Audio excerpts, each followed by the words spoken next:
Nggak ada kelas lagi. Orang kalau sudah pintar pasti ke Islam. Pasti ke Islam. Yakin saya. 1000%. Makanya kalau ada orang kafir mau bantah kita, nggak usah bantah Al-Quran. Al-Quran bukan kitab pembanding. You pelajari Bible-mu, kitabmu. Pelajari saja kitabmu. Insya Allah antum kaliber, antum qualified dalam pemahaman kitabmu. Antum akan dekat dengan Islam. Terima kasih sudah mengklik video ini. Jangan lupa dukung terus channel Termometer Islam dengan cara subscribe dan aktifkan lonceng notifikasi, agar tidak ketinggalan video terbaru dari kami. Selamat menonton, semoga bermanfaat. Nggak ada kelas lagi. Orang kalau sudah pintar pasti ke Islam. Pasti ke Islam. Yakin saya. 1000%. Makanya kalau ada orang kafir mau bantah kita, nggak usah bantah Al-Quran. Al-Quran bukan kitab pembanding. You pelajari Bible-mu, kitabmu. Pelajari saja kitabmu. Insya Allah antum kaliber, antum qualified dalam pemahaman kitabmu. Antum akan dekat dengan Islam. Belajar saja kitabmu, nggak usah belajar Al-Quran. Al-Quran ini bukan kitab pembanding. Al-Quran ini adalah kitab yang meluruskan segala yang bengkok-bengkok di dunia ini. Termasuk pindah ibu kota, di situ ada di Al-Quran. Udah kalau mau pindah-pindah aja lah, habis zuhur ini angkat kaki sudah. Kan begitu. Nggak ada itu. Al-Quran dipakai sebagai pelurus. Sifatnya universal. Bukan hanya kitab orang Islam. Al-Quran itu hudal linas wa bainati minal huda wal furqan. Al-Quran itu bersifat hudal linas bagi semua manusia. Sedangkan Bible Kristen ini tale plus superstition becomes nonsense. Dongeng tambah tahyul sama dengan omong kosong. Makanya di situ judulnya Matius, Markus, Lukas, Stefanus, Tetanus, Spiritus, Capticus. Antum tantang saya. Lapor saya bila perlu ke Barreskrim. Kami lapor. Ini bukan cuma penistaan ini. Penghancuran. Bukan cuma penistaan agama. Penghancuran ini kawan. Lalu saya buka di depan publik ini. Palsu semua ini. Ini yang mengislamkan saya. Data-data kebohongan kitab. Dalam prinsip sains, ilmu pengetahuan, teori salah, praktik tidak mungkin benar. Sedangkan teori sudah benar, kadang-kala praktik jadi salah.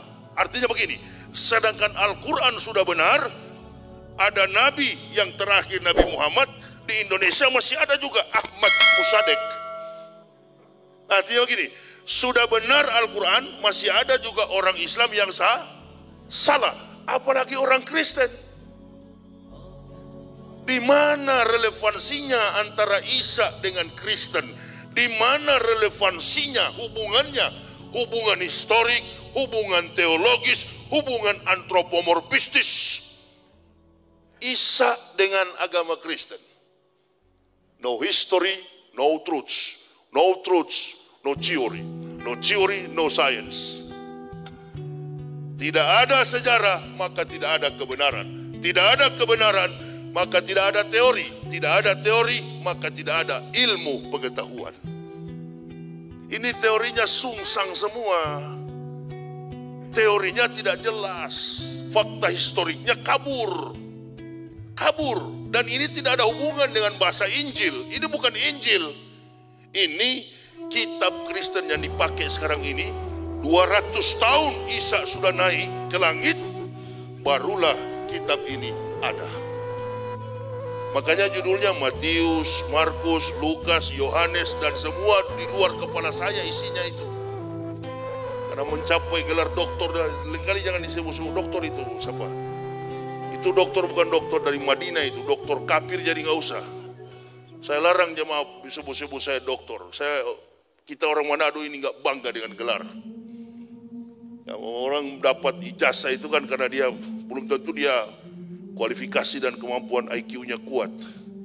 Pakai ijazah dari ujung ke ujung, Muslimin, MBA, MBU, MBX, MBR. Besok KPK tangkap gara-gara korupsi.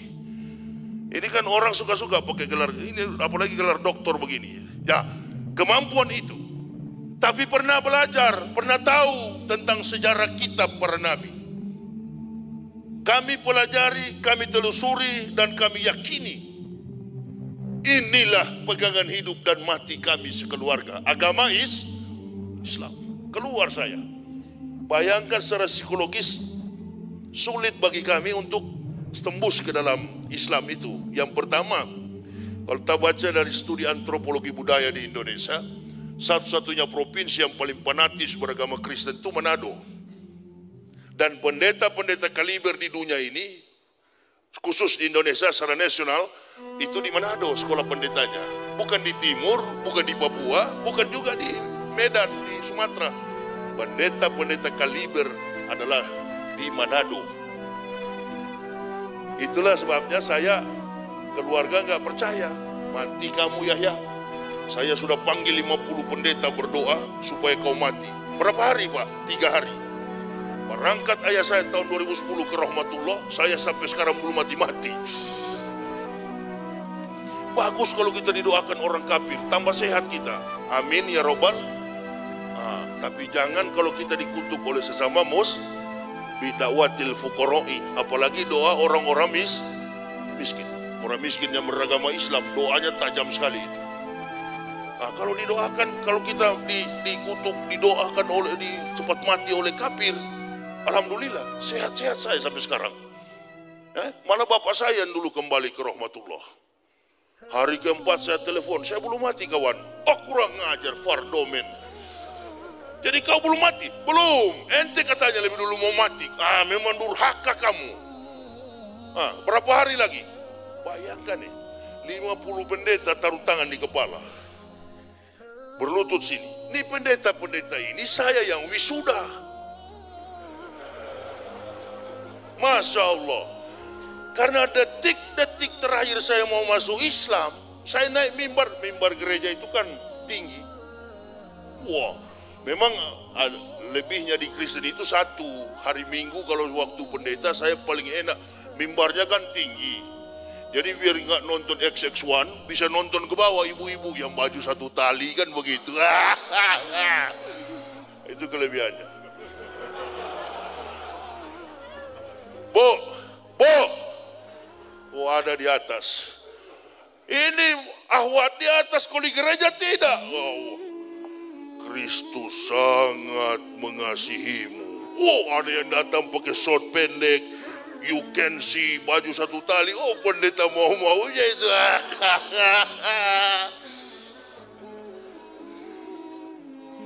Bapak Ibu ketawa, padahal itu yang saya maksudkan telos.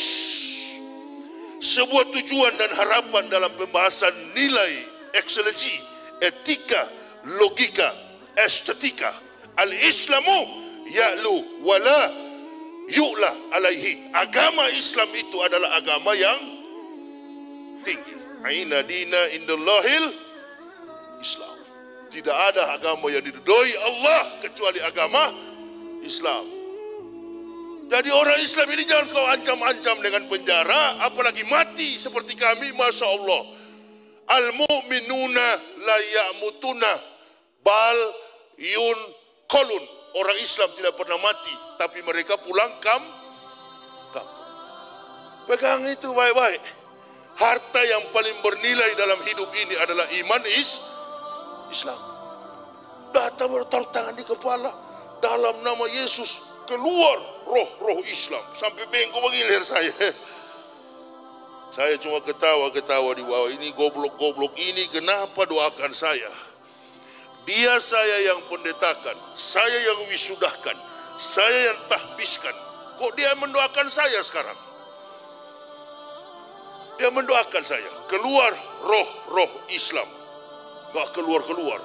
Bayangkan dari 2006 sampai sekarang roh Islam tidak keluar-keluar. Malah lebih kencang, lebih kuat sekarang ini. Penyakit Parkinson, saraf, penyakit jantung, penyakit gula. Begitu masuk Islam mengucapkan la ilaha illallah Muhammad Rasulullah. Alhamdulillahi Rabbil Alamin. Anak dan keluarga sehat wal afiat. Karena Allah sudah tahu begitu masuk Islam, insentif sudah ditarik Jerman, jangan kasih penyakit, obatnya mahal. Betul apa betul? Udah jangan dikasih penyakit tuh Yahya. Dengan satu catatan, biarkan dia tegakkan agama ini. Dua tujuan saya kok.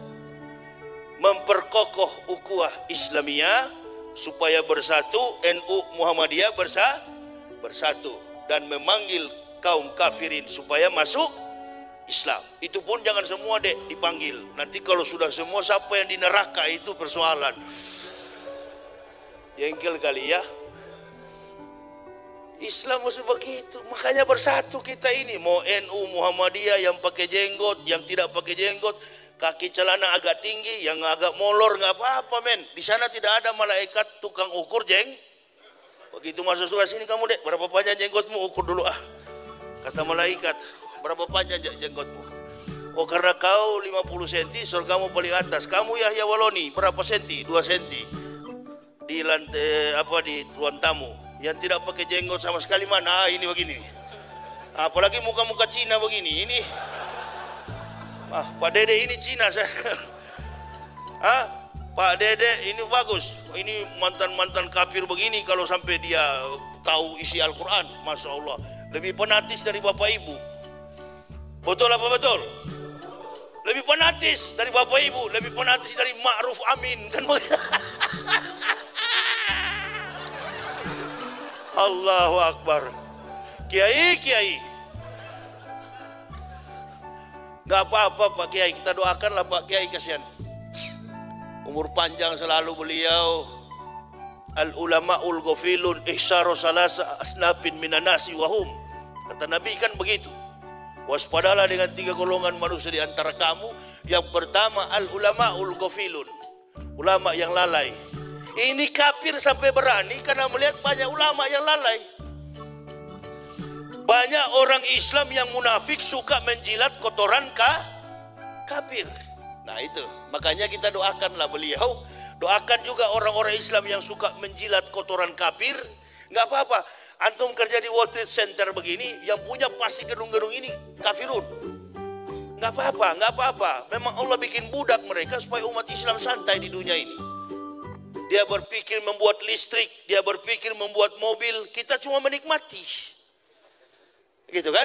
Jadi nggak usah ambisi ke bulan, nggak usah.